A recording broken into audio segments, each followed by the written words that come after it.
Hello everybody! Today I'm tackling one of the most talked about topics when it comes to writing fiction. And by talked about, I mean analyzed, dissected, rehashed, and beaten into the damn ground. Today we're talking about show versus tell. For those who don't know, showing means evoking emotion through your storytelling and making the reader feel as though they're right there in the scene. You're painting clear visuals and getting their senses activated. Telling is informative. You're simply stating facts. For example, showing would look something like this. The sky was a black canvas dotted with specks of sparkling white, and a cool night breeze sent goosebumps springing across her bare flesh. Telling would be, it's nighttime, and it's cold.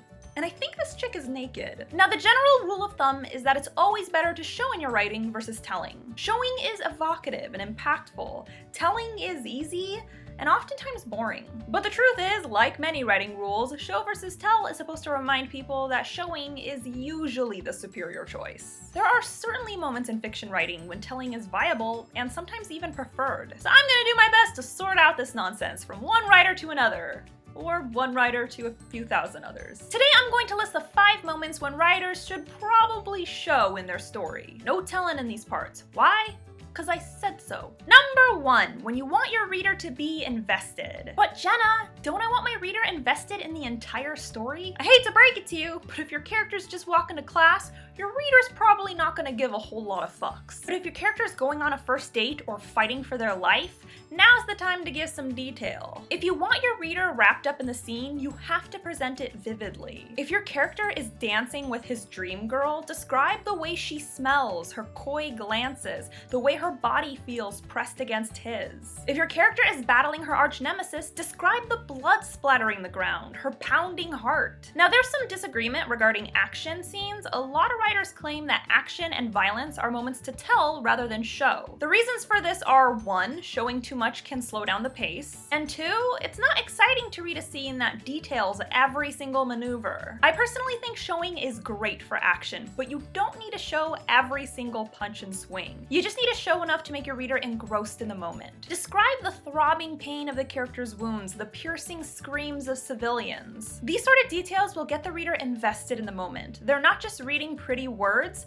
now they actually care about what's happening and are rooting for a particular outcome. Number 2, when your character is emotional. If your character's emotional, especially if the emotion's important, you should probably show it. You gotta allow the reader to feel what they're feeling, or at least understand what they're feeling. If your character is worried or scared, describe the churning of his insides, his nervous sweat, or the chill running down his spine. This will not only get your reader involved, it'll also help them relate. Empathy will only strengthen the connection between your reader and the character. Now, say the emotion your character is experiencing isn't all that important. That doesn't mean you gotta automatically default to telling. It's super easy to show a character's emotion, say with a smile or a frown. In the same amount of words it takes to say she was angry, you could describe a facial expression or body language that allows the reader to perfectly visualize the emotion. Number 3, when creating chemistry. Platonic, romantic, sexual, doesn't matter. If you want the readers to truly believe your characters have chemistry, you gotta show it. Don't say they knew each other their whole lives and were practically sisters.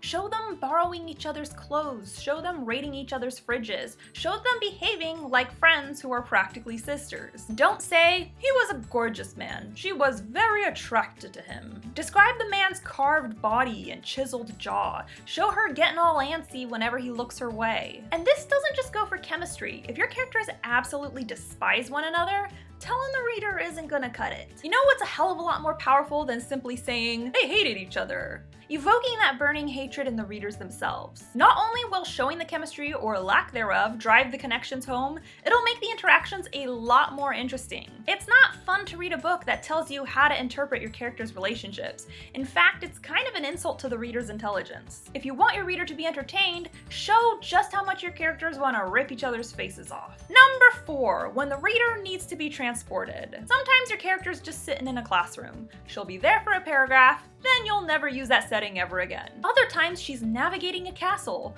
one that just so happens to be the setting for 75% of the novel. While you're introducing a setting, stop and ask yourself, Is this place important? Do you want your reader to be able to see it in full, to imagine they're right there beside your character? If that's the case, then now is the perfect time to show the setting or scenario that you've created. This is a really great time to use your senses. Think about what your character is feeling, hearing, seeing, smelling, and tasting. Sometimes certain senses are less relevant than others. If a character walks into a room and the first sense that's activated is smell, that's not usually a good thing. Is that a fart? But tapping into your senses and including the most dominant ones in that moment will help the reader feel as though they're right there in the story, experiencing it firsthand. And number 5, when something's important. If you've gone through this entire list and you're still confused about when to show, ask yourself this: is this important? I know you think every moment of your story is important, but, well, you're wrong. Some are supremely more important than others. Does this moment affect the plot or subplots? If we're talking about your character's leisurely drive to work, I'm thinking no. But if we're looking at your character running for her life from a dinosaur, that's probably relevant. Do you need your reader to remember this? If we're talking about the tree next to your character's apartment, probably not. But if we're looking at your main character's painful breakup from his longtime boyfriend, that sounds like need-to-know information. The reason you want to show the most important moments is because, as we've already covered, showing evokes emotions and triggers senses.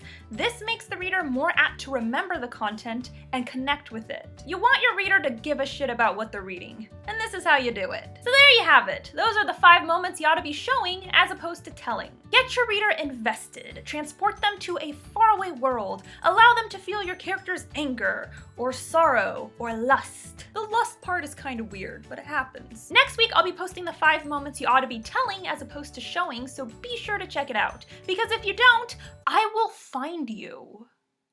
Don't forget to subscribe to my channel. I post new videos on Wednesdays. Eve the Awakening is still available in ebook and paperback on Amazon right now. You can also order a signed copy. All the links are listed below. And if you have any questions or if there's something you'd like me to talk about in my next video, be sure to tweet me at Jenna Moreci. Bye!